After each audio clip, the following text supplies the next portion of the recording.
The world's wine professionals gather February 23rd through 26th for Wine Future 2021, the first fully virtual international wine business conference. Join over 50 speakers, including Francis Ford Coppola, UNESCO's Irina Bokova, and the OIV's Pau Roca as they share solutions to the challenges of the pandemic, economic recession, climate crisis, and systemic inequities facing the world today.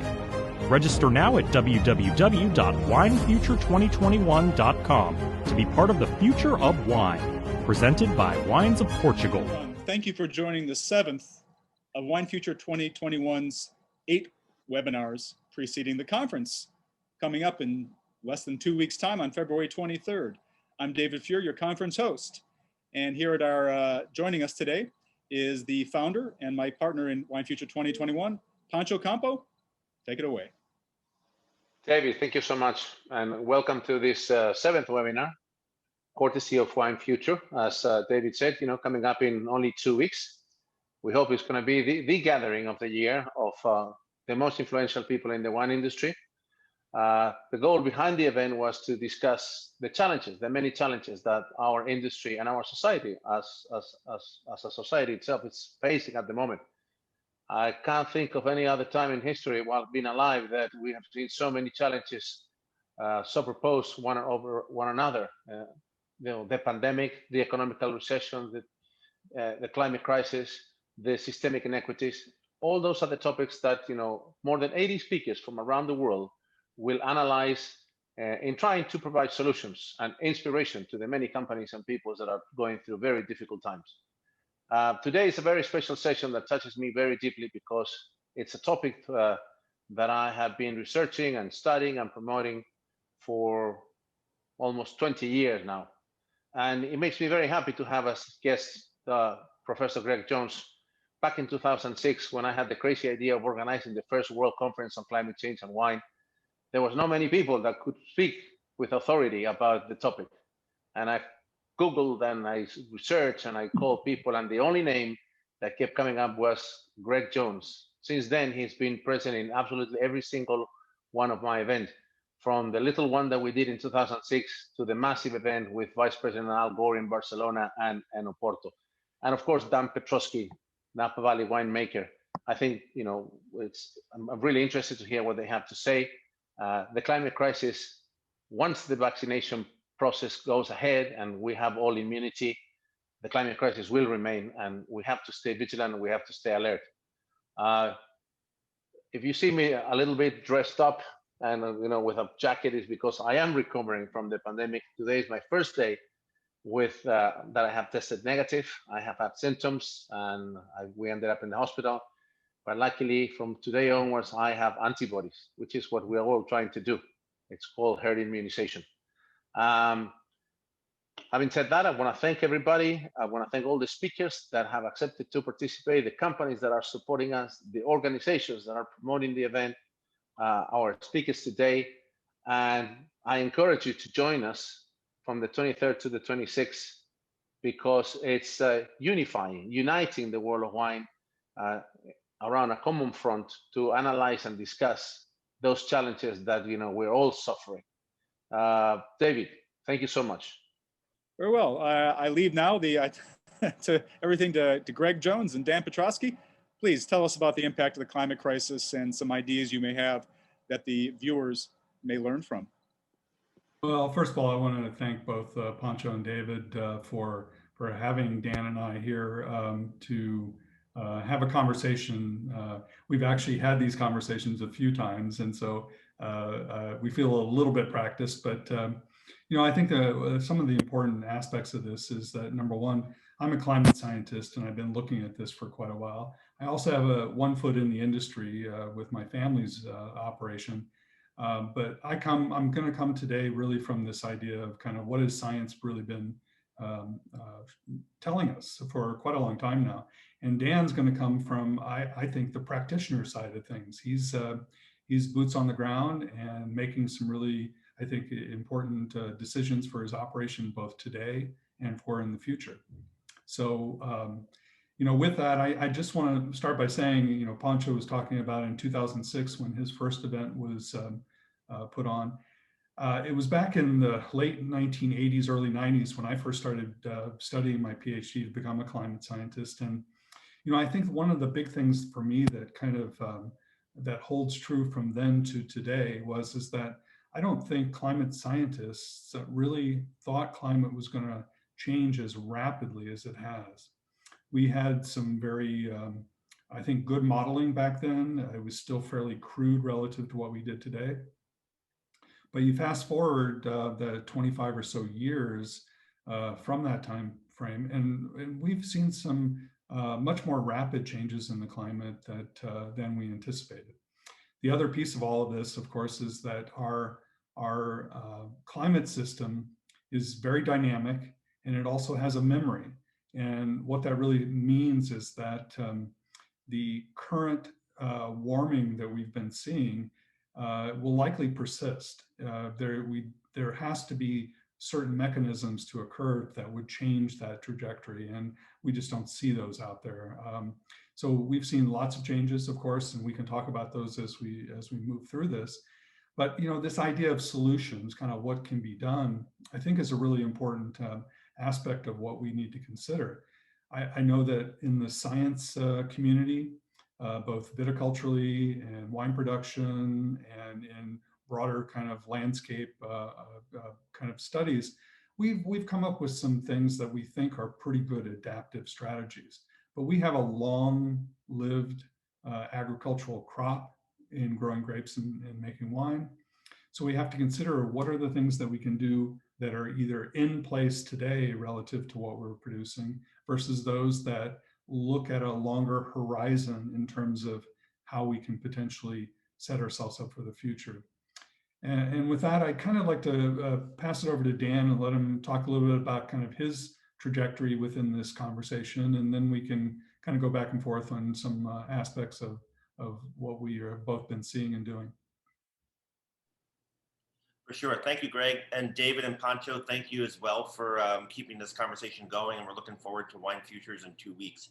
But no, for me, I come from this perspective, looking at climate, looking at wine as mostly from a consumer's point of view. I love wine. I fell in love with wine many years ago, over 2 decades ago, and found myself so passionate about it that I left a career in New York City, moved abroad, came back to the United States a year later, and was fortunate to become a winemaker. But what I never left was this idea that I love wine from a wine drinker's perspective. And I think about it, and I think about the passion and the history.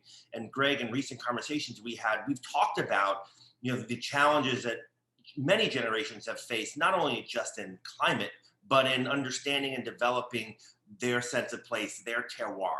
So as I looked at, where we live here today in Napa Valley, where I live here today in Napa Valley, I looked at it from a perspective as I don't own land, I don't have children, I have nothing to give to the future. I don't need to recycle, I don't need to care about the climate, I don't need to worry about anything. Personally, just personally. I have my wife, myself, and that's it. But what I realized is that I love wine too much to not care.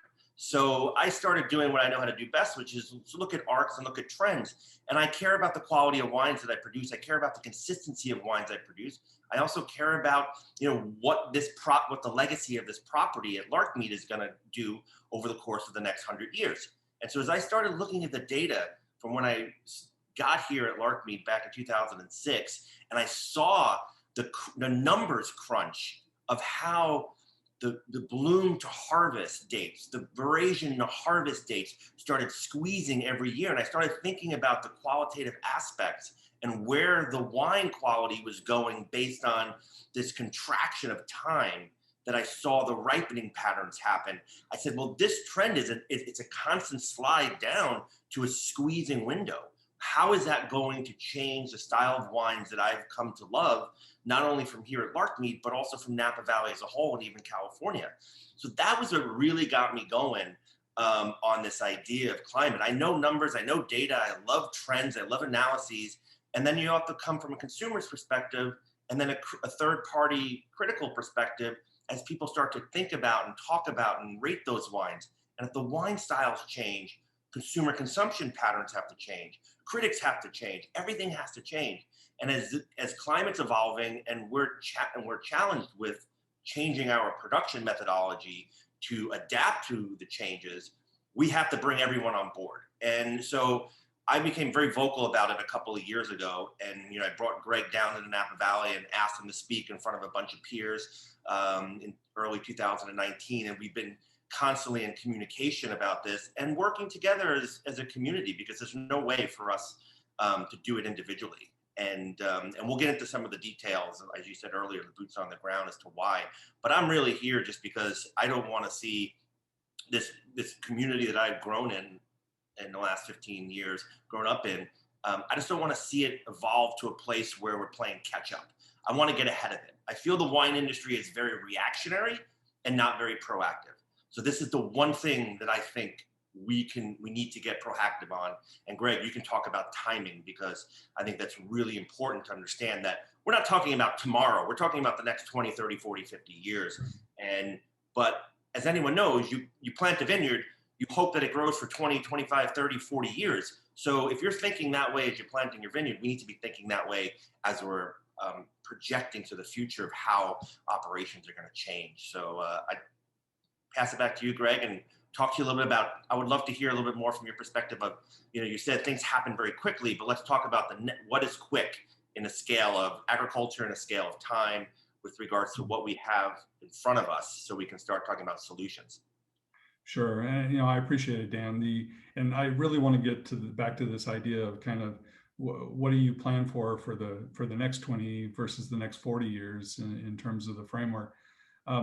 But let's just go back to kind of where we've come from in the past since 1980. Let's say, if you look at global characteristics of climate, from a temperature standpoint, we've seen pretty much a linear increase since the early 1980s. And I think that even though there's variability about that trend, it's really concerning because it's much more rapid. The actual slope of that trend was more rapid than I thought, and most of my peers back at that time were thinking. So we've ramped up. We've, of course, warmed by somewhere between 1 and 1.5 degrees Celsius, depending on where you are. But some of the changes are more dramatic in some places, and some of them are happening in different seasons in other places.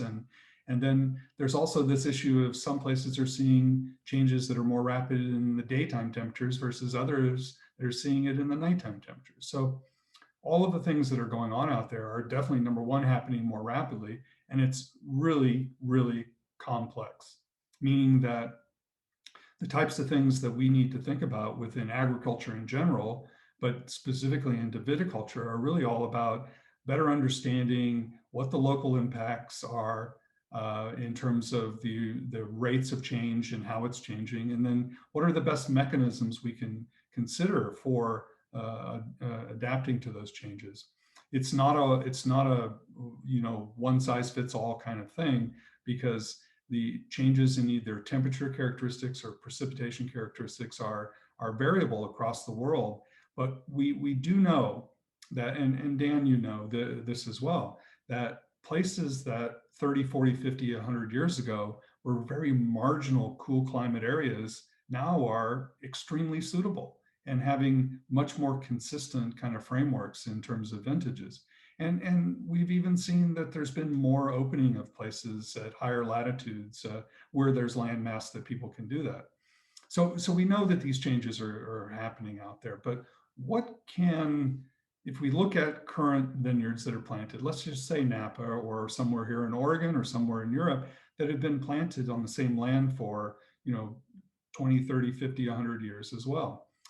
What kind of things do we need to really look at as a short-term set of solutions versus planning for the future? And I think those are kind of the two big components of this. And as you said, there's also this set of issues that there's a farm level set of adaptations or mitigations, but there's also the production stream set of adaptations and mitigations. And then on top of that, there's the consumer. And we know that all of that tends to work together. And it's really kind of I think, a really big question relative to how we manage the farm level to the production stream to the consumer level. And so, Dan, just getting back to it, thinking about, the types of things we can do on the short term versus the types of things that you and others in the industry are planning for the long term. Can you have a few comments on that? I mean, first and foremost, we have to remember that short-term planning when it comes to agriculture and it comes to especially viticulture is a 5 to 7 year short term. As you put a grapevine in the ground, you have 3 years of non-production, you have a couple of years of awkward production before you start to establish whether or not this is going to be the right vine in the right place in the right in your vineyard. And what we've seen here at Larkmead, I've been here for 15 years, and in that period of time, we planted 90 of 110 acres. So we've been experimenting. We have 7 soil profiles, we have 7 rootstocks, we have 15 Cabernet clones.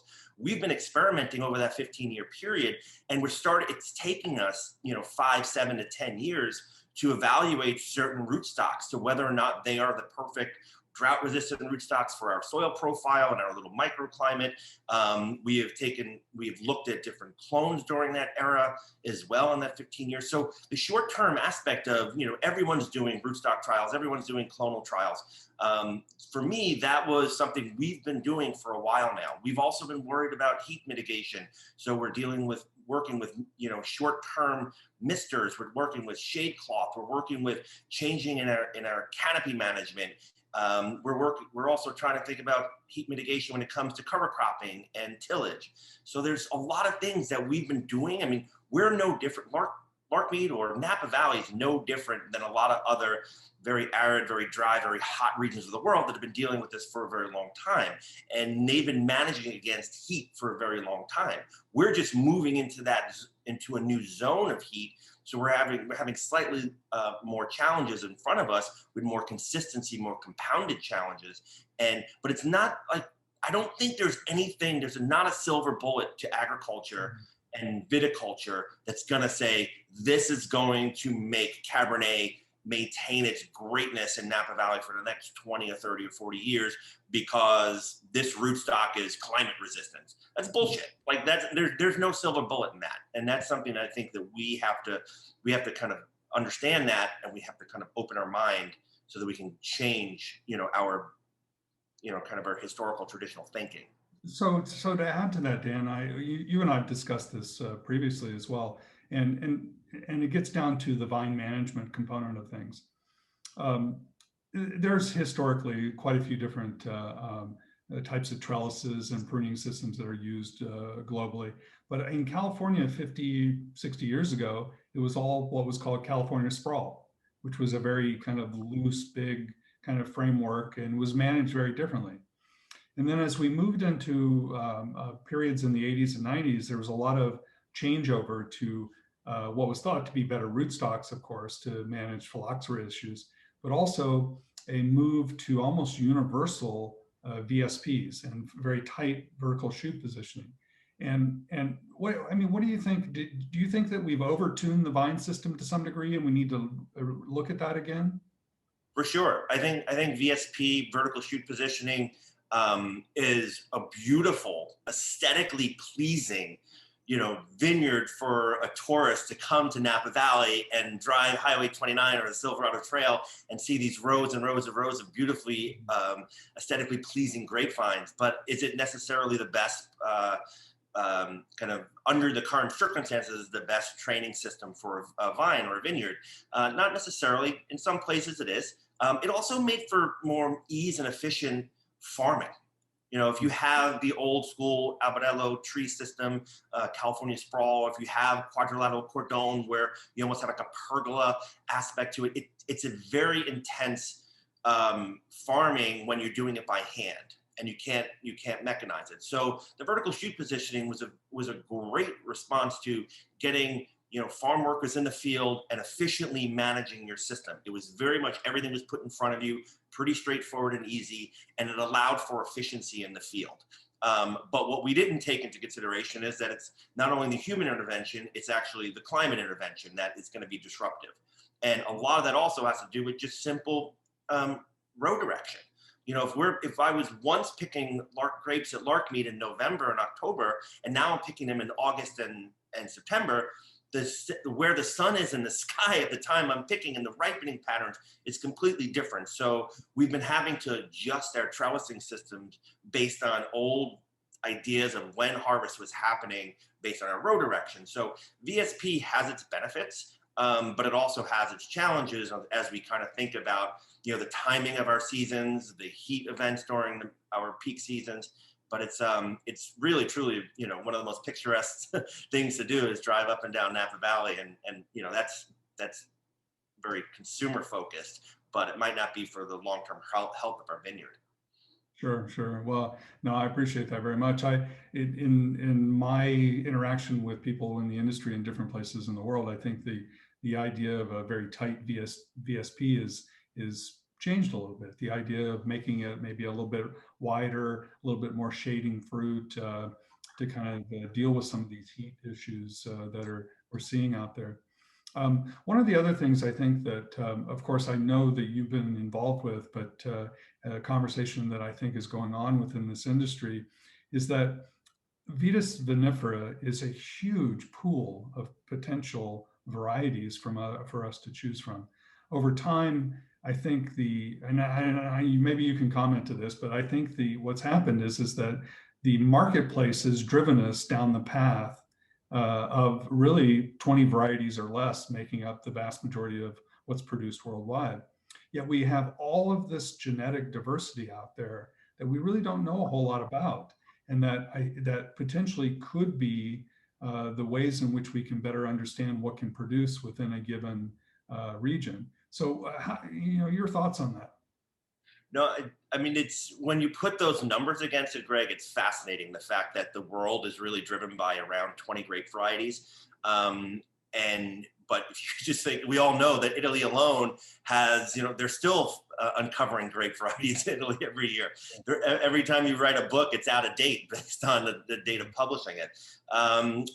But no, I agree with you. And I think that also goes back to consumers. And it goes back to this idea that, you know, we're comfortable as a consumer. Wine has been a very parochial, very regionalized consumption beverage product, a table product. And as it's become a global phenomenon, we also have to think about things that travel well, whether or not, you know, I talk about things like Sauvignon Blanc being a noble grape variety because it travels very well. It does well in the Southern Hemisphere. It does well in California. It does well in Northeast Italy. It does well in France. It does well so many places, but other grape varieties don't. Why does Nebbiolo travel really well and do well in Tuscany? You know, so there's certain grape varieties that just have the nobility and the strength and the fortitude to travel really well globally. And that is probably the reason why we have maybe 20 varieties that have been successful worldwide in the last 50 years. And you know, here in Napa Valley alone, we haven't been growing grapes. We have been growing grapes for over 150 years, but we haven't really been focusing on it as a culture of a community like the Europeans have, in the sense that we're, you know, Cabernet Sauvignon is a modern phenomenon. Cabernet Sauvignon is you know, in 1984, 1985, it was, you know, one of the 5th or 6th most grown grapes in California. Now, if you come to Napa Valley, 70% of the land, 55% of the land is planted to Cabernet Sauvignon. So it's really interesting that we've kind of focused in on things. One is, I think, the strength and fortitude of certain varieties can withstand, you know, the pressures climatically across multiple segments. And then also consumers got to know and love these varieties and felt comfortable trusting these varieties as something that they liked in their glass. And now we have the opportunity, as we always say, the world is flat now, and there's so much more opportunity to learn and discover, to bring in and to test and to open people's minds to drinking other things that might be as delicious, but a great alternative, but also as where the direction you're going at is where the actual potential is for that variety that might taste like Chardonnay, but be resistant to some of the aspects of climate change that we're going to be looking at. Well, and you know, I've kind of tagging onto that. I've been very much a proponent of talking about the framework behind varieties within Vitis vinifera. All of them have their own climate niche that we understand today. They've been grown in a very specific climate environment that they produced well. People have found that they have done well. But the issue, I think, is that we don't know how elastic some of those varieties are. Like you said, Sauvignon Blanc or maybe Chardonnay has some elasticity to it in terms of how it can perform across given climates. But I guess the real question is, what about some other varieties like Rabagatto and Tehran and different varieties that we don't know much about? I think we've limited our ability to better understand how they may be beneficial for us in the future as we look to finding these really elastic varieties that have a greater ability to manage climate. Well, it goes back to what Pancho said about, herd immunity and getting the antibodies. I think we all just we move so quickly in one direction and follow a pact and create a community behind it. And we've experienced this tremendously in Napa Valley in the sense that, in the mid-90s, post the phylloxera epidemic, and people started to replant, and these young Cabernet vines were starting to get these monster scores from Bob Parker. Everybody, like the needle stopped and everyone changed. And we're talking less than 25 years where the entire community changed. We went from Larkmead in 1995 was 60% white grape varieties. In less than 25 years, we are 70% Cabernet Sauvignon. So we have this massive shift. And I do think that, to your point, we can continue to move that rapidly with new varieties, with the understanding that now that people trust us, now that they trust that delicious wines come out of California on a quality and consistency basis, they should trust what we put in front of them. We're going to have issues, whether or not someone's going to be willing to pay $100 for Cabernet Sauvignon or someone's going to be willing to pay $100 for Refresco. Those issues are going to be the challenges that we have to overcome from a sales and marketing perspective. But I do believe it's the sales and marketing perspective that is driving the decisions for agriculture and the wine industry today. And that is something that we're going to have. That's the biggest challenge when it comes to climate, in my opinion, as we move forward, is the economic dollar that's going to drive all the decisions we make moving forward. Yeah, and that gets back to something you and I have talked about as well, this idea of being aware. I think that as a climate scientist and a professor, I teach, and I try to bring awareness to those that I teach to. And so from my perspective in doing some of the work I've done, it's really all about letting the industry know these are the kind of trends we're seeing. This is, I know you growers experience it in their own backyard, but looking at a broader perspective, how does it play out across your region? How does it play out across your country and or your hemisphere? And so understanding that is really important. But I also think that we're getting back to this place of awareness being really important for the consumer as well. The consumers tend to want very consistent and always there kind of products. And I think that there's a real challenge with that. I've always believed that we should never be expecting climate to be the same, therefore our products to be the same, therefore everything you go to the store to buy will always be the same for the consumer. So I again get back to this idea of building awareness in the system, I think is really important. No, and I agree with you 100%, Greg. But we all understand that the wine consumption is a bell curve, and the middle of that bell curve is where the quality and consistency needs to be. The trust that every vintage of Meiomi or every vintage of the Prisoner or every vintage of La Crema, it has to taste the same, so that they feel comfortable and confident that when they put it on the table, that it's going to be something they can trust in. And we on the outskirts of the bell believe in the change of climate. The vineyard, the vintage, and the winemaking. Those are your three. The pinnacle of winemakers' manifesto. It's the vineyard first, the vintage second, and then winemaking comes third. Every one of my colleagues and peers is going to say that, and it's true. And if you love wine and you appreciate wine, those are the things. So we understand that vintage is going to have a variation. But if a great vineyard site is going to grow great grapes and high quality, that's I do think that climate's going to change the consistency of certain grape varieties. And those are the things that we need to start exploring. And that's what we're doing here is we're looking at, the future of Larkmead as a grape growing vineyard, not necessarily as a Cabernet vineyard.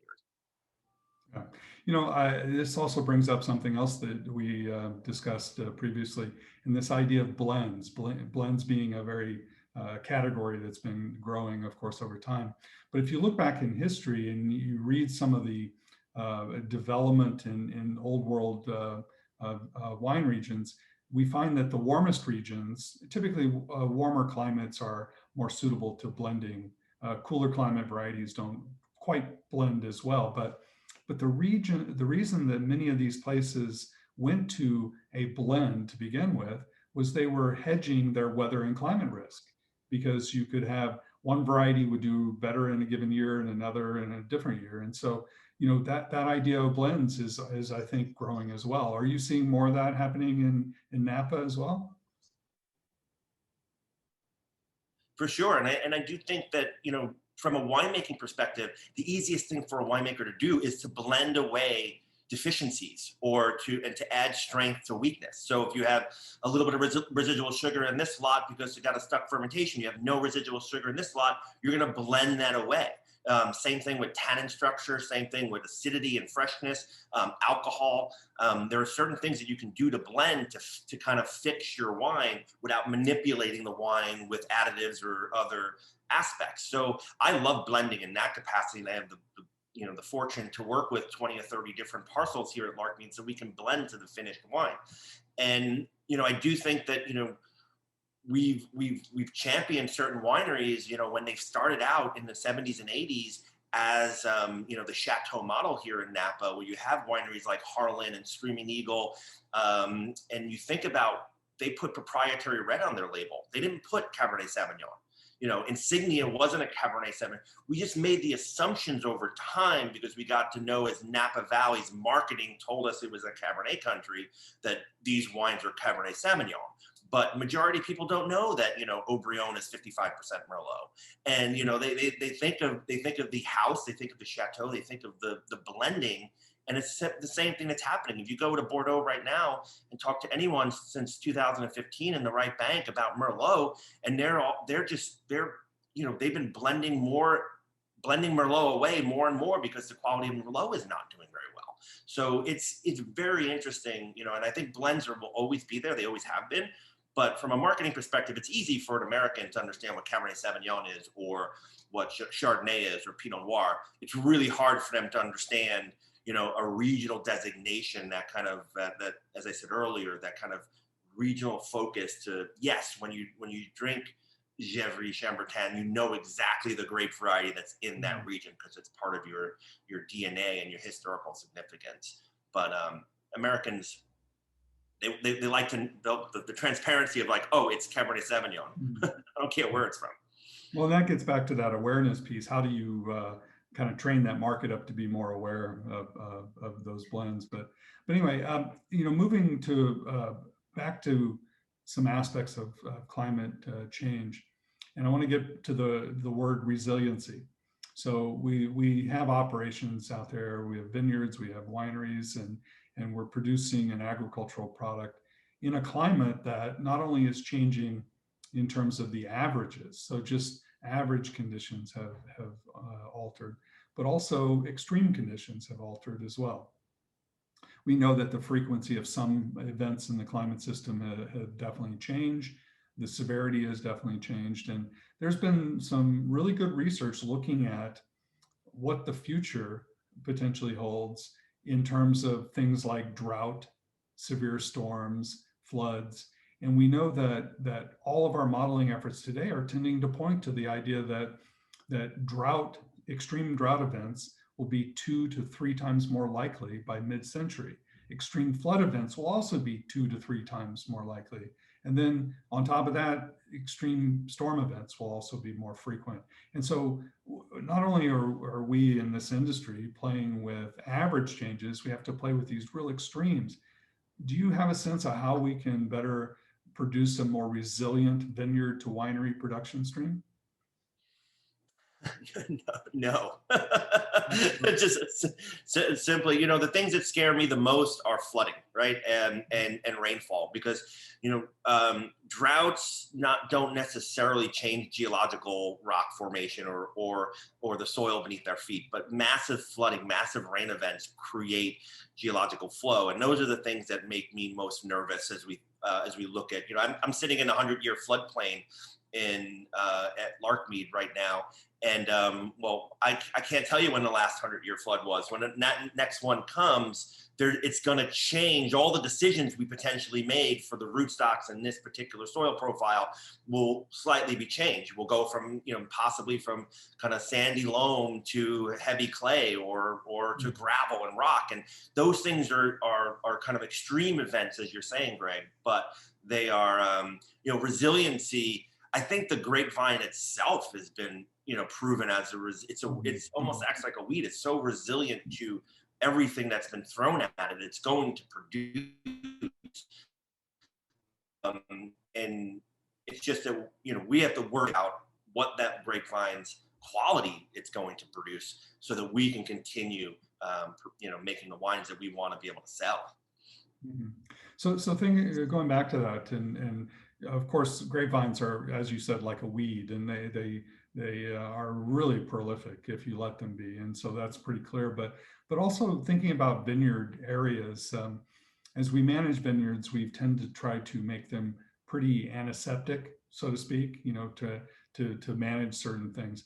And the one of the big things that's being touted today is have regenerative processes within the soil and plant systems within vineyards. Can you talk a little bit about that? No, for sure. And I think that what we've seen here in California is not only that, I don't say this in a joking fashion, but I think about the gentleman or the woman who created Roundup. And when they did that, they weren't necessarily thinking they were going to destroy the underground ecosystem of the soil and the topsoil and the plants, and also even destroy human life. They were thinking about better farming through science. And I thought that person probably went home and had cracked open a beer or made a cocktail or a bottle of champagne and celebrated, saying, I did something really good for the mass production of food in this world. And and I don't think that there was knowledge of what the future potential bad effects were going to happen at that time. Today, we know that those things were bad. And, this whole idea of regenerative agriculture, whether it be something that's been around forever, a lot of people will argue that this is just a new marketing, term put on top of, healthy, sustainable farming. That there is, yes, we are making decisions today to turn back the past. Yes, Larkmead used Roundup for years. Since 2015, we've converted to organic farming to revitalize our soils, to manage the healthy ecosystem and our sap flow and our vines from the root system. And those are the things that we're just, I think everyone has to take, ownership of for themselves, because you can shame people into doing those things. You can actually do things and produce better wines. The question is whether or not the quality of the wine is going to be transitioned into the glass. And those are the things that I think that are, I just honestly, regenerative farming, organic farming, biodynamic farming, Napa Valley in this place, where everything ripens due to the, above ground terroir of the sun. And without the humidity and without the disease pressure here, this whole valley should be organic. There's no reason why we can't come together as a community and turn our soils to a point where we are thinking about the health and wellness of this place for the next 100 years without destroying it through chemicals, herbicides, pesticides. I think that this is a very simple place to start that process. But you're just, it's going to be a generational shift when that happens. And regenerative farming is going to go through an entire generational shift before we see it actually come to a widespread success. I was embarrassed, when I couldn't find the number of percentage of organic vineyards in Napa Valley or California, when just a year ago, there was a press release that said 9% of all vineyards in France are organically farmed. And that's due to certification. Others are farmed that way that are not certified or farmed organically. But if you think about that, if it's 10%, we have a long way to go to regenerate, what the bad shit we put in the soils over the course of the last 50 years. Yeah. No, I agree. One of the things I think that comes out of the whole climate science arena, thinking about society, is this idea that there are really kind of three broad categories we kind of all fit into. We typically will try to come up with processes that either mitigate climate change, like regenerative agriculture in some ways, and then also looking to do things that are more adaptive. Plus, there's also this other piece of geoengineering, and that's something that's pretty complicated and takes a lot of money to do. But again, I think that it's so important for us to have this focus that there is no silver bullet. The thing that we need to look at is a portfolio of things that allow us to adapt, allow us to mitigate, and reduce the vulnerability that we have, whether it be to changes in the average or changes in the extremes. Yeah. So And it's just one. I mean, again, I want to reemphasize this idea of economics, and the pain that we're going to see if we don't think about the changes that are coming, and the pain we're going to see in our bottom line. That was the reason Larkmead converted to organic farming, was that we were going through a process of redeveloping our vineyard every 20 years. The economic impact of doing that is, as we talked about earlier, 5 to 7 years on the front end before you hit your peak growth. And then you have 3 to 5 years on the back end where you're declining in quality. Now you have a sweet spot of maybe 10 years where you're actually growing great grapes at the highest value. Well, if we can extend that timeline to 40 years, then we have 20 years of return on investment as opposed to 10 or 30 years return on investment.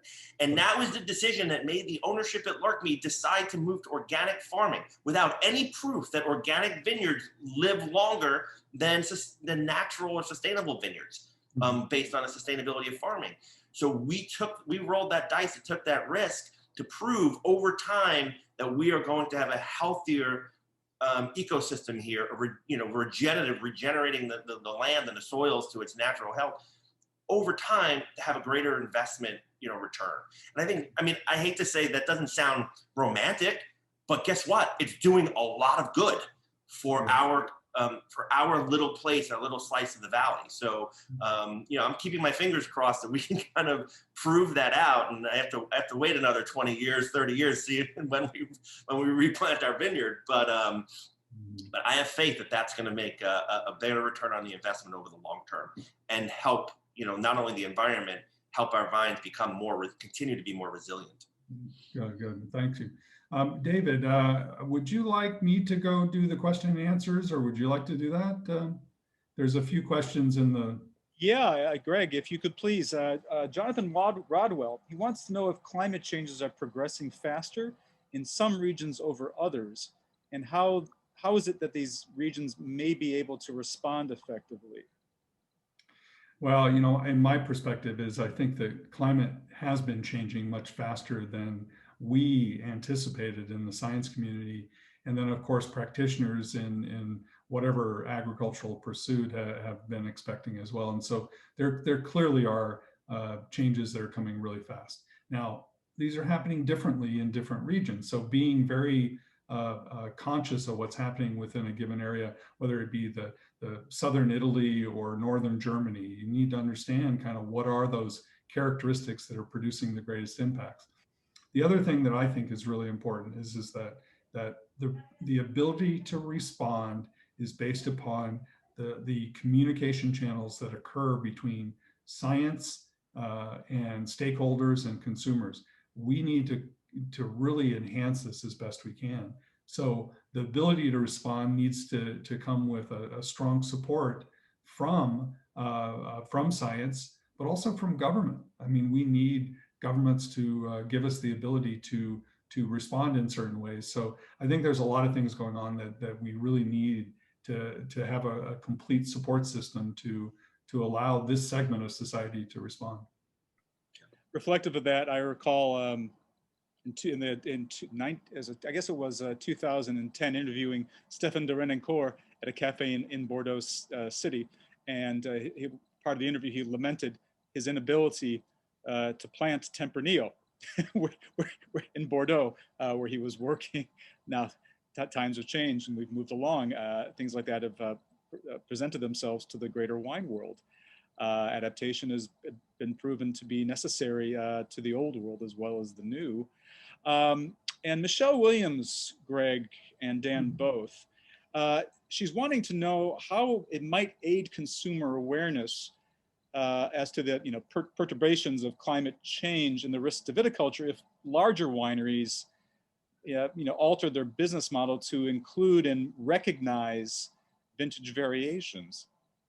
I think the question might be getting at this idea that some operations are trying to smooth out vintage variations. And how does it aid consumer awareness of climate change if everything seems to be the same? Dan, what do you think? No, I agree with you 100%. I think it's the Coca-Cola model of manufacturing. You want to trust as a consumer every time you open a can of Coke or uncork a bottle of The Prisoner that it's going to have that same deliciousness that made you fall in love with it in the first place. And then that trust has put you in that camp of this, I am a Coke drinker versus a Pepsi drinker, I'm a Prisoner drinker versus something else. And I do agree with you, Michelle. That is, you're 100% right. If we can start to talk about, if larger mass-produced wineries, and I think, and I mentioned this because it's a story that I remember from the day that Greg spoke at Larkmead, was when we talked about climate, we talked about the future of Cabernet Sauvignon in the Napa Valley back in early 2019. My peers were sitting there, and one of them was the winemaker from Silver Oak, and Silver Oak is put its flag in the ground on Cabernet Sauvignon. They have for over 40 years, and they make over 100,000 cases, over 1 million bottles of wine out in the marketplace. They have one of the most loyal following of drinkers in this world, Cabernet drinkers, of Napa Valley drinkers in the United States, and they are the company, like those guys, that they can take the Cabernet Sauvignon off the label. They could change the way people think about how those wines are produced, and they're Silver Oak and the Duncan family, they're moving in an incredible direction with regards to their commitments to the IWAC. They are LEED certified. They're doing everything right, but at the same time they also have whether it be the advertising on the bottle, or they have the bandwidth and the mass audience to change the way people think about vintage or climate or organics or variety, grape variety. And we need those folks like them to kind of step up. Again, one more thing, sorry, because I'm excited, but like I think about Gallo. Gallo never talks about the fact that when they own their own glass plant, and every year they make their glass lighter and lighter. They're doing it for economic reasons, but it has a positive environmental impact. So as they move all their wine across the United States, they make 70 million cases of wine. Over the course of time, their glass is cut in half. That's potentially 35 million pounds of less carbon, after you think about how the math is on carbon emission on glass, and not only glass production, but moving weight around the country. And the same thing with Kendall Jackson and Chardonnay and Vintners Reserve. They're reducing the size of their glass for, and they're seeing an economic. They saved over $1 million, but they also saved 8% of their carbon footprint at the same time. Very good. So Dan, David, are we nearing the end here? Yeah, if you could please kind of sum it all up, and we'll move on. Well, I'm not. I think the summary is kind of what it is. This has been a really good conversation. Dan and I have had these kind of personally in a few other locations as well, and it's wonderful to be able to share the insights that I know that I have, but also Dan, in talking about kind of a really complex subject, and how this industry is both perceiving, reacting, and then adapting and planning for the future climate that we have. So I really appreciate the time. Dan, thank you so much. Thank you, Greg. I look forward to seeing you in person soon, and hopefully gathering another group of people together to talk about climate and what we can be thinking about as we move forward in our day-to-day activities. Okay. Thank you. And thanks to you both. This was Greg really wanted to bring you aboard, Dan, because he wanted to show more of the California or West Coast side of things. when people tune in to Greg's session on our second day of Wine Future Conference. It'll be on the 24th, opening session on practical approaches to the climate crisis. Greg's going to be joined from two other native English speakers, but not from the US, Rupert Joy from Great Britain and Alistair Tulloch from Australia. And they'll be talking about, shall we say, a more multinational viewpoint of the world's climate crisis and how wine is responding proactively to this. Thank you both. And we look forward to seeing everybody for next week's final webinar, number 8, on sustainability with Lynn McCoy, Hervé Berland, and Rob Symington from the eponymous family winery in Portugal. Thank you all. Goodbye now. The world's wine professionals gather February 23rd through 26th for Wine Future 2021, the first fully virtual international wine business conference. Join over 50 speakers, including Francis Ford Coppola, UNESCO's Irina Bokova, and the OIV's Pau Roca, as they share solutions to the challenges of the pandemic, economic recession, climate crisis, and systemic inequities facing the world today. Register now at www.winefuture2021.com to be part of the future of wine, presented by Wines of Portugal.